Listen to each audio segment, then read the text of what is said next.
जय हिंद दोस्तों। आइए देख लेते हैं बीएड सेकंड सेमेस्टर के अंतर्गत पेपर नंबर 2। दोस्तों पेपर नंबर 2 ये आप देखेंगे यहाँ पर विद्यालय नेतृत्व और प्रबंधन, ये आपका बुक है। और इस बुक के अंतर्गत जो आपका सिलेबस है 1 से लेकर के 20 टॉपिक के अंतर्गत क्लियर कराया गया है। ठीक है, तो आप किसी भी यूनिवर्सिटी से होंगे, कोई भी सेमेस्टर होगा, अगर आपको विद्यालय नेतृत्व और प्रबंधन पढ़ना है तो ये वीडियो आप देख लेते हैं तो आपका पूरा टॉपिक कंप्लीट हो जाता है। तो दोस्तों देर न करते हुए आइए हम ले चलते हैं पहला टॉपिक और पहला अध्याय के तरफ। पहला आपका टॉपिक है शैक्षिक प्रशासन। शैक्षिक प्रशासन का अर्थ देखना है, परिभाषा देखना है, प्रकृति देखना है, क्षेत्र, उद्देश्य एवं आवश्यकता, ये सारे के सारे टॉपिक आपको पढ़ना है। तो दोस्तों यहाँ पर हम आपको बताना चाहते हैं कि जो ये टॉपिक है, इस टॉपिक पर ये सामने आप जो देख रहे हैं इस पर एक वीडियो बना हुआ है। ठीक है, ये टॉपिक हम कंप्लीट करा चुके हैं, जो कि इस वीडियो के डिस्क्रिप्शन में लिंक उसका हम दे देंगे। ठीक है, ये यहाँ पर आता है दूसरा टॉपिक। ठीक है, शैक्षिक प्रशासन के कार्य एवं सिद्धांत, ये आपका दूसरा टॉपिक है। दोस्तों ये भी टॉपिक आपका क्लियर करा दिया गया है। अगर इसको फिर से इसी वीडियो में हम क्लियर कराएं तो ये वीडियो बहुत लंबा हो जाएगा दोस्तों। तो ये यहाँ पर आप लोग थोड़ा देख सकते हैं। इसके बाद अभी हम नेक्स्ट टॉपिक बताते हैं। ये भी टॉपिक कंप्लीट करा दिया गया है, जो कि चैनल पर वीडियो ये भी उपलब्ध है। ठीक है, नेक्स्ट टॉपिक दोस्तों, यहाँ पर नेक्स्ट टॉपिक आता है आपका टॉपिक नंबर 4, यानी वीडियो नंबर 4 यहाँ कहेंगे। ये टॉपिक हम क्लियर नहीं कराए हैं और ये दोस्तों अगर देखा जाए तो ये टॉपिक बहुत इम्पोर्टेंट होता है और इम्पोर्टेंट के साथ साथ अगर देखा जाए तो एक टफ भी हो जाता है। टफ क्यों होता है? भारतीय शिक्षा आयोग। दोस्तों भारतीय शिक्षा आयोग 1982 क्या था, इसी के बारे में हमें देखना है। ठीक है, तो अगर इसको पूर्ण रूप से अगर हम लोग देखें तो यहाँ पर थोड़ा सा हम समझाने का आपको प्रयास करेंगे दोस्तों। सन 1900, इसे हंटर कमीशन कहा जाता है। ठीक है, इसे क्या कहता है? भारतीय शिक्षा आयोग 1982 हंटर कमीशन। ठीक है, सन 1954 में सन 1954 के वुड के आदेश पत्र के फलस्वरूप भारतीय शिक्षाओं के अन्य क्षेत्र में क्रांतिकारी परिवर्तन हुए। सन 1955 के अंत तक प्रत्येक प्रांत के लोक शिक्षा विभाग की स्थापना हो गई। सहायता अनुदान प्रणाली प्रचलित की गई और विद्यार्थियों को छात्रवृत्ति देने की योजना क्रियान्वित की गई। परंतु 1957 की क्रांति की विस्फोट ने भारतीय शिक्षा की प्रगति का मार्ग कुछ समय के लिए अवरुद्ध कर दिया। यह क्रांति कंपनी के शासन के विरुद्ध भारतवासियों के प्रबल असंतोष के प्रति था। सन 1958 में ब्रिटिश पार्लियामेंट ने कंपनी की शासन को समाप्त करके इंग्लैंड की रानी विक्टोरिया को भारत की महारानी घोषित कर दिया। दोस्तों ये देखिए, ये टॉपिक तो अगर देखा जाए तो महत्वपूर्ण टॉपिक है और एक वीडियो में हमें पूरा सिलेबस कंप्लीट करना है। तो अगर आपको पढ़ना होगा, ठीक है, आप अगर पढ़ना चाहते हैं तो हम स्क्रॉल कर दे रहे हैं और मोस्ट इम्पॉर्टेंट जो कि टॉपिक होगा इसी के अंतर्गत वो चीज़ हम आपको बता दे रहे हैं। आपके पास अगर समय हो तो ये देख करके पढ़ लेंगे। ठीक है, ये नेक्स्ट है, देखिए हंटर आयोग के कुछ सुझाव हैं, इसको हम लोग देख लेते हैं। हंटर आयोग के क्या क्या सुझाव हैं? तो हंटर आयोग के कुछ सुझाव थे, कौन कौन से? देसी शिक्षा को प्रोत्साहन। दोस्तों जो देसी शिक्षा है उसको प्रोत्साहन देना, प्राथमिक शिक्षा, माध्यमिक शिक्षा, उसके बाद कॉलेज शिक्षा, विशिष्ट शिक्षा। ठीक है, विशिष्ट शिक्षा। अब विशिष्ट शिक्षा के अंतर्गत कुछ मोस्ट इम्पॉर्टेंट थे, जिसमें क्या था दोस्तों? मुसलमानों की शिक्षा, स्त्री शिक्षा, धार्मिक शिक्षा, हरिजन तथा अन्य वर्गों की शिक्षा, आदिवासी तथा पहाड़ी जातियों की शिक्षा, व्यावसायिक शिक्षा, सहायता अनुदान प्रणाली। ठीक है, उसके बाद प्राथमिक शिक्षा। ये सब पॉइंट है। इस तरीके से माध्यमिक शिक्षा ये देख सकते हैं। अब नेक्स्ट टॉपिक देखिए दोस्तों, नेक्स्ट टॉपिक है, ये भी महत्वपूर्ण टॉपिक होता है, माध्यमिक शिक्षा आयोग। दोस्तों माध्यमिक शिक्षा आयोग क्या है, इसके बारे में भी हम लोग थोड़ा सा देख लेंगे। ठीक है, कि माध्यमिक शिक्षा आयोग क्या था। इसके बाद जो भी टॉपिक हैं दोस्तों, इसके बाद बहुत सारे टॉपिक हैं, वहाँ से ही सारे के सारे प्रश्न बनेंगे, जो कि इस वीडियो में आप लास्ट तक बने रहेंगे, देखेंगे। बहुत मोस्ट इम्पॉर्टेंट सारे के सारे टॉपिक होंगे, जो कि ये लिखा हुआ नहीं है। ये लिखा लिखा हुआ नहीं है उसको मैं प्रत्यक्ष रूप से अपने आप डिस्कशन आप लोगों के साथ करेंगे। उससे क्या होगा कि आपको याद हो जाएगा और पेपर में जा करके अपने अकॉर्डिंग आप लोग लिख सकते हैं। तो यहाँ पर माध्यमिक शिक्षा आयोग के अंतर्गत हम लोग थोड़ा सा पढ़ लेते हैं, क्योंकि हो सकता है कि पेपर में आ जाए तो इसके बारे में आप लोग लिख सकें। ठीक है, अगर मान लीजिए कि अगर वैकल्पिक में आ जाएगा तो इसको छोड़ करके आप अलग तो लिख देंगे, लेकिन अगर 2 नंबर के अंतर्गत अगर आता है तो माध्यमिक शिक्षा आयोग से आप क्या समझते हैं, तो कुछ भी थोड़ा सा याद भी रहेगा तो आप उसके बारे में लिख सकते हैं। स्वतंत्रता प्राप्ति के बाद भारत सरकार ने सबसे पहले 1948 में विश्वविद्यालय आयोग राधा कृष्णन कमीशन का गठन किया। भारत सरकार ने माध्यमिक शिक्षा की समीक्षा करने और उसका स्तर ऊंचा उठाने के लिए सुझाव देने के लिए ताराचंद समिति का निर्माण किया। इस समिति ने भी अपनी रिपोर्ट 1949 में प्रस्तुत की। इस रिपोर्ट के सुझाव पूर्ण नहीं थे तथा संतोषजनक भी नहीं थे। इस कारण केंद्रीय शिक्षा सलाहकार बोर्ड ने 1951 में केंद्रीय सरकार के सामने माध्यमिक शिक्षा आयोग की नियुक्ति का प्रस्ताव रखा। दोस्तों, ये माध्यमिक शिक्षा के अंतर्गत जो प्रस्ताव रखा गया ये था।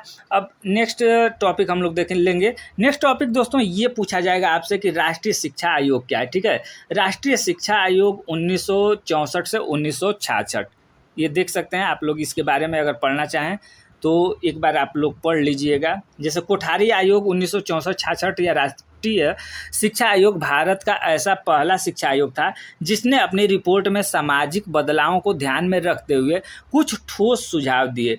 आयोग ने 29 जून 1966 को अपनी रिपोर्ट को प्रस्तुत किया। इसमें कुल 23 संशोधनियाँ थी। ये राष्ट्रीय शिक्षा आयोग के बारे में थोड़ा सा हो गया। नेक्स्ट टॉपिक दोस्तों ये 1986, देखिए ये राष्ट्रीय शिक्षा नीति 1986 बहुत महत्वपूर्ण होता है। इसके अंतर्गत अगर देखा जाए तो राष्ट्रीय शिक्षा नीति 1986 के अनुसार सभी शिक्षा के समान अवसर प्रदान करने की बात कही गई। शिक्षा प्रदान करने के माध्यम मातृभाषा और क्षेत्रीय भाषा को बनाया गया। ठीक है, ये राष्ट्रीय शिक्षा नीति 1986 जो सीटेट के लिए भी आपके लिए महत्वपूर्ण है। इसमें क्या किया गया, तो इसमें ये किया गया कि मातृभाषा को सम्मान दिया गया और बोला गया कि मातृभाषा में ही बच्चे पढ़ेंगे। क्षेत्रीय भाषा को भी बनाया गया कि क्षेत्रीय भाषा में बच्चों को शिक्षा दिया जाएगा। ठीक है, ये हो गया। इसके बाद और इसके अंतर्गत जो मुख्य बिंदु थे यहाँ पर 10, यहाँ पर देखेंगे दोस्तों क्या है ये।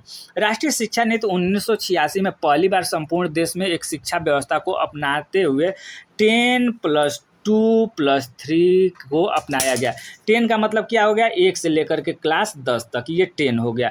+2 का मतलब हो गया 10, 11 और 12 हो गया। 3 का मतलब BA हो गया। ठीक है, ये आपका रणनीति। ठीक है, नेक्स्ट हम लोग देख लेंगे। नेक्स्ट ये देखिए, यहाँ पर देखेंगे 12 भागों में विभाजित किया गया कुछ, ये आप लोग पढ़ सकते हैं। जो राष्ट्रीय शिक्षा नीति 1986 है उसमें अगर देखा जाए तो इस शिक्षा नीति में 12 भागों में विभाजित किया गया। इस प्रत्येक भाग का संबंध किसी न किसी विषय क्षेत्र से है। ये 12 आप देख सकते हैं। राष्ट्रीय शिक्षा नीति ये भी है 2020। दोस्तों यहाँ पर मोस्ट इम्पॉर्टेंट एक टॉपिक और आ जाता है, ये राष्ट्रीय शिक्षा नीति 2020 यानी NEP 2020 क्या है, इसके बारे में थोड़ा सा आप लोग ये पढ़ लेंगे कि राष्ट्रीय शिक्षा नीति जो ये है 2020 पॉलिसी क्या कहती है। यहाँ पर ये देखेंगे, ये NEP 2020, ठीक है, NEP 2020 मुख्य बिंदु नीचे देखिए। NEP में अगर मुख्य बिंदु के बारे में देखिए तो मुख्य बिंदु कुछ हैं, उसको हम लोग चर्चा कर लेते हैं। शिक्षक शिक्षा 2030 तक शिक्षण के लिए न्यूनतम डिग्री योग्यता 4 वर्षीय एकीकृत बीएड डिग्री होगी। यानी जो 4 वर्ष का अब बीएड कर दिया गया है, DLED कर दिया गया है, उसी के बारे में कहा गया है। स्कूली शिक्षा के बारे में बताया गया है NEP में। उसके बाद यहाँ पर एक फार्मूला दिया गया 5-3-3-3-4, ये फार्मूला है। ठीक है, इसके अंतर्गत अगर देखा जाए तो 3 से 6 वर्ष की आयु सीमा तक देखिए पूर्व प्राथमिक है, पूर्व क्लास 3 में है तो LKG UKG 1 2 3 इस तरीके से करके है। ठीक है, उसके बाद नेक्स्ट जो इसमें और देखेंगे, देख सकते हैं ये सब आप लोग। अब यहाँ से हम लोग देखेंगे NEP, अभी NEP चल रहा है, ये NEP अब छोड़ते हैं हम। शैक्षिक प्रबंधन। दोस्तों यहाँ से हम लोग देखेंगे मोस्ट इम्पॉर्टेंट, जो कि ये टॉपिक आपसे ये परीक्षा में पूछना ही पूछना है। ये शैक्षिक प्रबंधन अगर देखा जाए तो आपको बिल्कुल पेपर में आना ही आना है। तो ये आप लोग थोड़ा सा ध्यान देंगे कि जो शैक्षिक प्रबंधन होता है, शैक्षिक प्रबंधन क्या कहलाता है।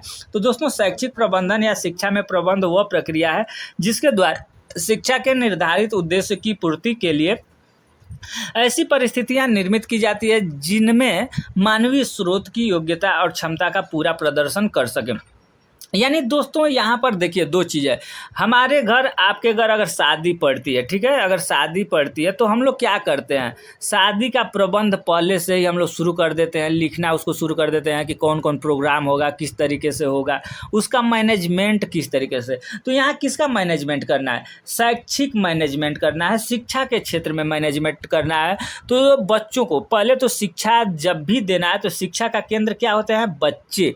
बच्चों को ध्यान में रखते हुए हमें जो पाठ्यक्रम का निर्माण करना होगा, विद्यालय का निर्माण करना होगा, शिक्षक का निर्माण करना होगा, ब्लैक बोर्ड का, या जो भी सारा सिस्टम है शैक्षिक प्रबंधन बच्चों को ध्यान में रखते हुए हमें करना होगा। यही शैक्षिक प्रबंधन के अंतर्गत आएगा। ठीक है दोस्तों, हम पढ़ेंगे नहीं, यहाँ पर देखिए कुछ परिभाषा है, परिभाषा आप चाहें तो ये परिभाषा आप लोग लिख सकते हैं, स्क्रीनशॉट ले सकते हैं। ठीक है, जैसे मान लीजिए कि हेनरी फेयोल के अनुसार प्रबंधन से अर्थ पूर्वानुमान लगाना, योजना बनाना, संगठन करना, निर्देशित करना, सामान्य करना तथा नियंत्रण करना इत्यादि है। ठीक है, नेक्स्ट जो टॉपिक है दोस्तों यहाँ पर देखें, शिक्षा में प्रबंधन का महत्व। अभी इसी का है कि अगर देखा जाए तो शिक्षा में प्रबंधन का क्या महत्व है, आप खुद सोचिए कि शिक्षा में प्रबंधन का क्या महत्व है।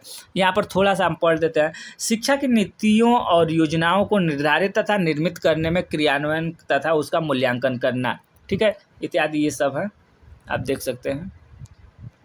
विद्यालय प्रबंधन, चूँकि टॉपिक बहुत लंबा है, केवल हम आप लोगों को सिलेबस दिखाने का प्रयास कर रहे हैं। तो आप लोग इसको चाहें तो रोक करके आप लोग पढ़ सकते हैं, हम बताने का केवल प्रयास कर रहे हैं। विद्यालय प्रबंधन, अब आ गया विद्यालय प्रबंधन, ठीक है, स्कूल मैनेजमेंट। अब तो शिक्षा, हम लोग शिक्षा का मैनेजमेंट कर रहे थे, ठीक है, तो शिक्षा का मैनेजमेंट क्या करेंगे। अब विद्यालय मैनेजमेंट देखा जाए तो विद्यालय का प्रबंधन कार्य कौन करता है, विद्यालय का। आप खुद सोचिए, प्राइवेट विद्यालय में प्रबंधक महोदय होते हैं, प्रबंधक महोदय का क्या काम होता है, विद्यालय को मैनेजमेंट करना है, विद्यालय को कैसे देख रेख करेंगे उसी के बारे में यहाँ पर लिखना है हमें। ठीक है, ये विद्यालय प्रबंधन का क्षेत्र, यानी विद्यालय प्रबंधन के कौन कौन से क्षेत्र हैं। विद्यालय प्रबंधन के उद्देश्यों का निर्माण करना, यहाँ पर देख लेंगे, विद्यालय प्रबंधों के उद्देश्यों का निर्माण करना, अध्यापक वर्ग के कार्य में समन्वय, विद्यार्थियों का वर्गीकरण एवं समूहीकरण, पाठ्यक्रम सहगामी क्रियाओं का कर्मिक संगठन, पाठ्यक्रम नियोजन एवं कार्य विभाजन, ये सारे के सारे क्या हैं, विद्यालय प्रबंधन। एक प्रबंधक का काम है, ये सब आप लोग देख सकते हैं। नेक्स्ट जो टॉपिक दोस्तों है, हम ये चाहते हैं कि आप लोगों से कोई टॉपिक ना छूटे, किस तरीके से ये पेपर पूछे जाएंगे, कहाँ से प्रश्न। संगठन के रूप में विद्यालय, ये भी पूछा जाएगा कि संगठन के रूप में विद्यालय का महत्व क्या है, लाभ क्या है, हानि क्या है। अब यहाँ देखेंगे कि संगठन के रूप में विद्यालय, इसको हम लोग थोड़ा सा देख लेंगे कि क्या चीज़ है। संगठन के रूप में विद्यालय, शिक्षा में विद्यालय संगठन की भूमिका। विद्यालय का कार्य किसी एक ही व्यक्ति द्वारा संचालित नहीं किया जा सकता, ठीक है, ये तो सही बात है। विद्यालय में छात्र, अध्यापक, प्रधानाचार्य एवं अन्य कर्मचारी, संरक्षक, अधिकारी सभी व्यक्ति अपना स्थान रखते हैं। विद्यालय तो इन सभी व्यक्तियों के विचारों का समूह होता है। विद्यालय की विभिन्न प्रकार की भूमिकाओं के संबंध में विद्वानों ने अलग अलग ढंग से विचार किया है। इन संबंध में कुछ विचारकों तथा उनके द्वारा विद्यालय का स्वरूप निम्न प्रकार निर्धारित किया गया है। ठीक है, ये विद्यालय संगठन के बारे में बताया गया है। अब दोस्तों देखा जाए तो टॉपिक जो नेक्स्ट आपसे पूछा गया है वो है शैक्षिक नियोजन। दोस्तों शैक्षिक नियोजन क्या है, तो शैक्षिक नियोजन का अर्थ के अंतर्गत देखेंगे तो शैक्षिक कार्यों को ऐसी व्यवस्था देने से है जिसमें उपलब्ध साधनों एवं सामान का क्रमबद्ध उपयोग किया जा सके। शैक्षिक विकास हेतु उपलब्ध साधनों एवं सामग्री का अधिकतम उपयोग इस प्रकार करना है कि निर्धारित समय में शैक्षिक लक्ष्यों की प्राप्ति की जा सके। ये भी आपका एक टॉपिक है। नेक्स्ट टॉपिक दोस्तों इसके अंतर्गत शैक्षिक नियोजन की विशेषताएं हैं। नेक्स्ट जो टॉपिक है 7वां नंबर दोस्तों, ये आपको पढ़ना है शैक्षिक पर्यवेक्षण। तो शैक्षिक पर्यवेक्षण क्या है? शैक्षिक पर्यवेक्षण यहाँ पर ये हो गया हो गया, ठीक है। शैक्षिक पर्यवेक्षण शैक्षिक प्रशासन का महत्वपूर्ण अंग है। शैक्षिक पर्यवेक्षण यानी पर्यवेक्षण का मतलब क्या हो गया? वन का पर्यवेक्षण करते हैं हम लोग, जाते हैं पर्यवेक्षण करने यानी देख रेख करने, उसमें पर्यवेक्षण करेंगे, जैसे अपने खेत की पर्यवेक्षण करने जाते हैं। तो उसी तरीके से अगर देखा जाए तो शैक्षिक पर्यवेक्षण में जो है प्रशासन का महत्वपूर्ण अंग है, ठीक है। प्रशासन जो होता है चेक करने के लिए जो विद्यालय जाते हैं, ठीक है, जिसके द्वारा व्यक्तियों की किसी उद्देश्य की प्राप्ति के लिए क्रियाशील रखा जाता है। शैक्षिक पर्यवेक्षण का कार्य उस समय प्रारंभ होता है जब शिक्षक कक्षा में होता है। शैक्षिक पर्यवेक्षण का संबंध मुख्यतः मानवीय तत्वों से होता है, ठीक है, मानवीय तत्वों से होता है। नेक्स्ट, शैक्षिक पर्यवेक्षण की कुछ प्रकृति है। इसके अंतर्गत अगर देखेंगे शैक्षिक पर्यवेक्षण की प्रकृति, शिक्षण की कुशल तथा बालकों की आवश्यकताओं का ज्ञान व सीखने की स्थितियों का मूल्यांकन, शिक्षकों के शिक्षण में सुधार, बालकों की जांच, सहायक सामग्री का निर्माण, पाठ्यक्रम सुधार तथा निर्माण के लिए शोध तथा शिक्षकों का व्यावसायिक नेतृत्व सहयोग। ये रहा 8वां दोस्तों टॉपिक है निर्णय और निर्माण। दोस्तों निर्णय और निर्माण ये क्या चीज़ है? आप किसी चीज़ के बारे में निर्णय लेते हैं, ठीक है, और उसके बाद निर्माण करते हैं। जैसे निर्णय लिया कि अब हमें घर बनवाना है, या हमने कहा कि हमें बीएड करना है, ठीक है। आपने पहले क्या किया? निर्णय किया कि हमें बीएड करना है, ठीक है। बीएड करने के बाद आपने निर्माण शुरू कर, निर्माण का भी अगर आप बीएड कर रहे हैं तो इसमें क्या निर्माण करेंगे भाई? निर्माण इसमें ये करना है कि आप तैयारी करना शुरू कर देंगे, एंट्रेंस एग्जाम निकालेंगे, बीएड सिलेबस निकालेंगे, सब कुछ पढ़ेंगे लिखेंगे, ये आपका निर्माण के अंतर्गत आ गया, ठीक है।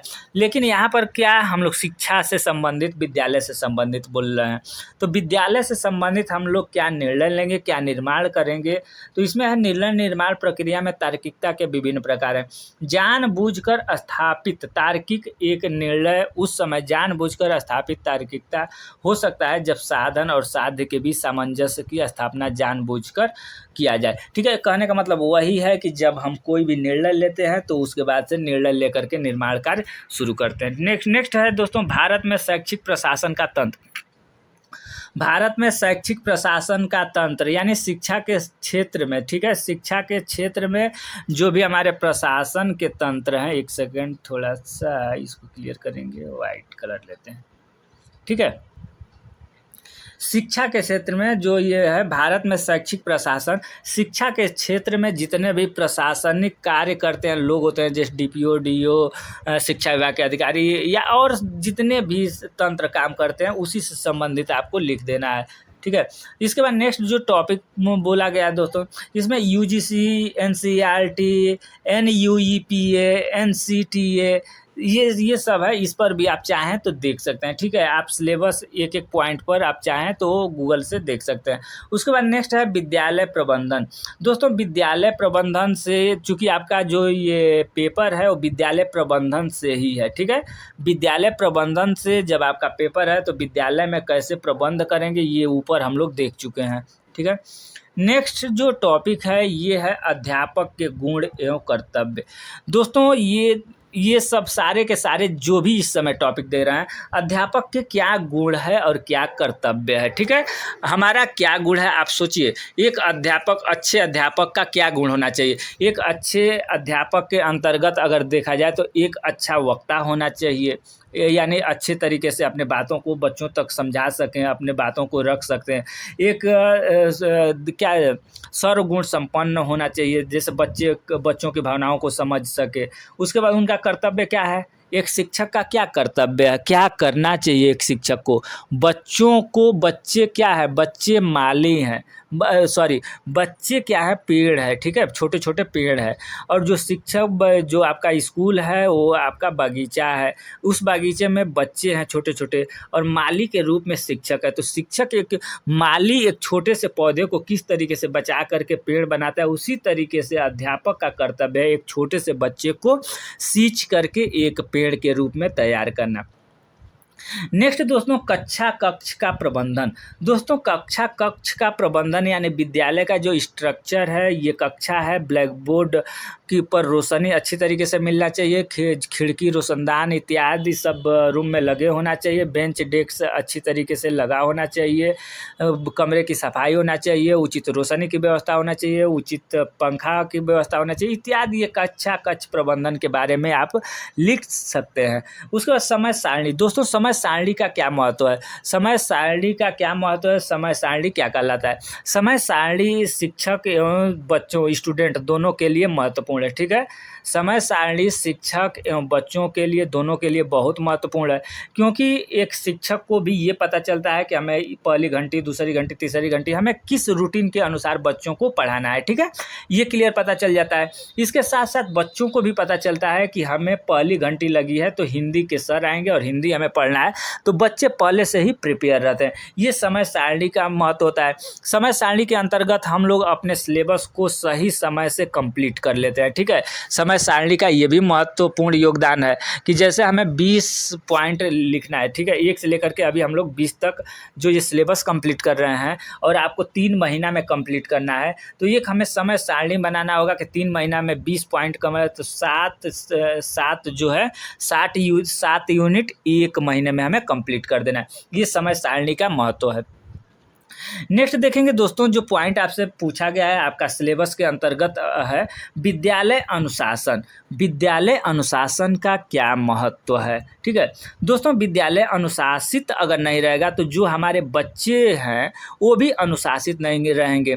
तो विद्यालय में हमें अनुशासित रहना होगा, शिक्षक को अनुशासित रहना होगा, इसके साथ साथ बच्चों को विशेष रूप से ध्यान दे करके उन्हें हर एक समय बच्चों पर विशेष रूप से ध्यान देते रहें। ठीक है, ताकि अगर अनुशासित विद्यालय नहीं रहेगा तो उसमें जो भी शिक्षा बच्चे ग्रहण करेंगे उनके अंतर्गत एक अनुशासनात्मक रवैया होगी। ठीक है, तो ये अनुशासन का बहुत महत्वपूर्ण है। नेक्स्ट जो टॉपिक है दोस्तों, पाठ्य सहगामी क्रियाएं। पाठ्य सहगामी क्रियाएं। पाठ्य सहगामी क्रियाएं का अगर देखा जाए तो ये सारे के सारे पॉइंट बहुत महत्वपूर्ण है। आप लोग केवल समझ लीजिए, केवल समझ लेंगे कि पाठ्य सहगामी क्रियाएं क्या कहलाती है। ठीक है, आप क्लास में जब बच्चे स्कूल में जाते हैं तो उनके पास 5 बुक होता है। ठीक है, 5 बुक, 8 बुक, 10 बुक, ये बुक होते हैं और बुक को बच्चे पढ़ते हैं। ठीक है, लेकिन इन बुक के अलावा अगर कहीं बच्चे टूर पर निकल गए, कहीं शैक्षिक भ्रमण पर निकल गए, तो बच्चे टूर पर जाएंगे तो वहाँ भी कुछ ना कुछ तो जरूर सीखेंगे। तो ये हो गया पाठ्य सहगामी। इसके साथ साथ दोस्तों अगर बच्चे पढ़ रहे हैं, पढ़ने के साथ बाहर कुछ प्रैक्टिकल के बारे में प्रैक्टिकल कर रहे हैं, उसके बाद बाहर कुछ खेल कूद कराया जा रहा है, खेल कूद के माध्यम से कुछ पढ़ाया लिखाया जा रहा है, तो ये सारे के सारे कंप्यूटर कुछ अन्य का ज्ञान दिया जा रहा है। तो ये पाठ्य सहगामी क्रियाएं होती हैं, यानी पढ़ाने के साथ साथ शिक्षा के क्षेत्र में एक, जैसे ये तो पढ़ाई का चल रहा है प्रोसेस, और पढ़ाई के साथ साथ पढ़ाई से ही संबंधित आपको बुक और ये सब के अलग होकर के शैक्षिक टूर, खेल कूद, उसके बाद कोई गेम, कोई प्रतियोगिता आदि जो भी ये कराते हैं, ये पाठ्य सहगामी क्रियाएं के अंतर्गत आती है। दोस्तों नेक्स्ट जो टॉपिक है यह विद्यालय में निर्देशन कार्यक्रम। विद्यालय में निर्देशन कार्यक्रम क्या होता है? Guidance and program. ठीक है, गाइडेंस का, निर्देशन का क्या महत्व होता है? तो होता है ना कि गाइड करना। अगर आप यहाँ पर एक छोटा सा पौधा लगा दीजिए, ठीक है, एक छोटा सा पौधा लगा दीजिए और इस पौधा को आज आप लगा करके छोड़ दीजिए। ठीक है, इसका कोई भी देख रेख अगर नहीं करेंगे तो क्या ये जो छोटा सा पौधा लगाए हैं ये बड़ा पेड़ कभी भी तैयार हो सकता है? ये कभी नहीं तैयार हो सकता, क्योंकि इसको बीच में जानवर खा जाएंगे, कोई ना कोई इधर उधर से अपना इसको नुकसान पहुंच ही जाना है। तो उसी तरीके से देखा जाए तो विद्यालय में जो निर्देशन, जो गाइडेंस का काम है, अगर हम बच्चों को सही तरीके से गाइड नहीं करते हैं, सही तरीके से रखते नहीं हैं, सही तरीके से उनको शिक्षा का जो क्षेत्र है उस तरीके से उस लाइन पर नहीं ले जाएंगे, तो उन बच्चों के अंतर्गत जो शिक्षा का मेन उद्देश्य है उसको हम लोग पूरा नहीं कर पाएंगे। ये आपका 17 नंबर का पॉइंट कहता है। दोस्तों नेक्स्ट जो पॉइंट है ये 18 नंबर का पॉइंट, ये है विद्यालय अभिलेख तथा रजिस्टर। विद्यालय में जो भी अभिलेख रखे जाते हैं, जो भी रजिस्टर होता है, उसका क्या महत्वपूर्ण है दोस्तों? उसका क्या महत्व, शिक्षा से उसका क्या लेन देन है, आप बताएंगे इसको? विद्यालय अभिलेख तथा रजिस्टर। विद्यालय में जो रजिस्टर रखा जाता है, विद्यालय में जो अभिलेख होते हैं, उसका भी अलग महत्व है।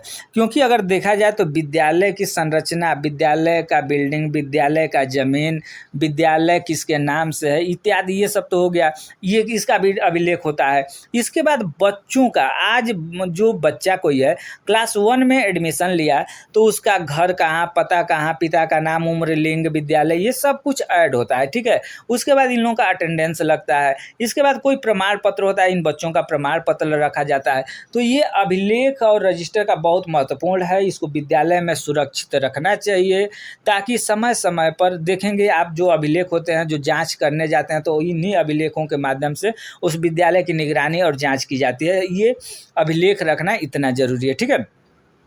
नेक्स्ट दोस्तों अगर देखेंगे तो अभिभावक शिक्षक संघ। अगर शिक्षा के क्षेत्र में दोस्तों देखेंगे अगर, तो ये जो पॉइंट आप देखने जा रहे हैं, ये बहुत महत्वपूर्ण अपने आप में स्थान रखता है कि अभिभावक शिक्षक संघ।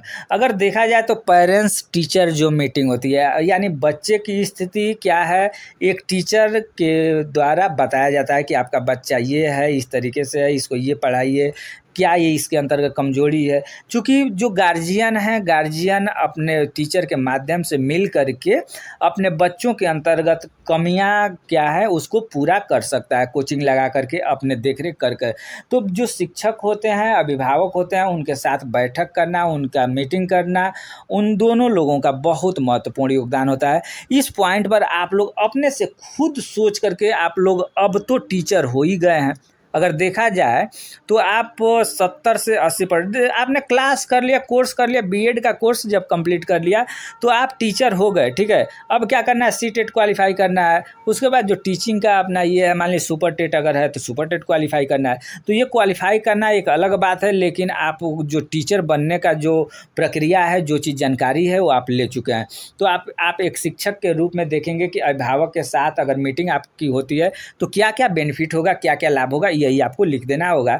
नेक्स्ट पॉइंट और लास्ट पॉइंट आज का है दोस्तों, विद्यालय प्रशासन में विद्यार्थी की भूमिका। यानी विद्यालय प्रशासन में जो हमारे विद्यार्थी हैं, जो हमारे बच्चे हैं, उसकी क्या भूमिका है, इसके बारे में लिखना है। विद्यालय प्रशासन का मतलब क्या हो गया, विद्यालय प्रशासन, विद्यालय के अंतर्गत सबसे पहले तो क्या आते हैं, एचएम आ गए यानी हेड मास्टर हो गए।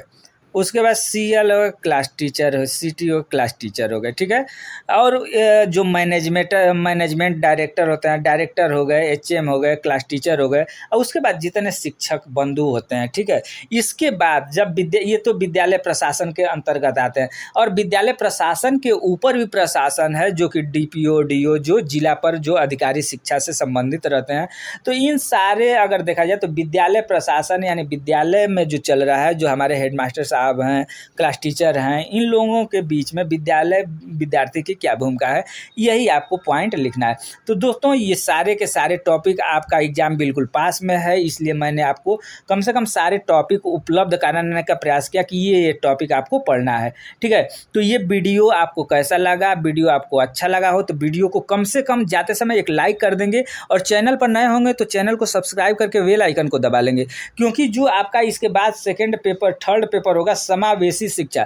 दोस्तों समावेशी शिक्षा का भी लिंक हम कल दे देंगे, और इस वीडियो के डिस्क्रिप्शन में भी हम समावेशी शिक्षा का लिंक दे रहे हैं, आप वहां से देख सकते हैं। तो नेक्स्ट वीडियो में अब मिलते हैं, धन्यवाद।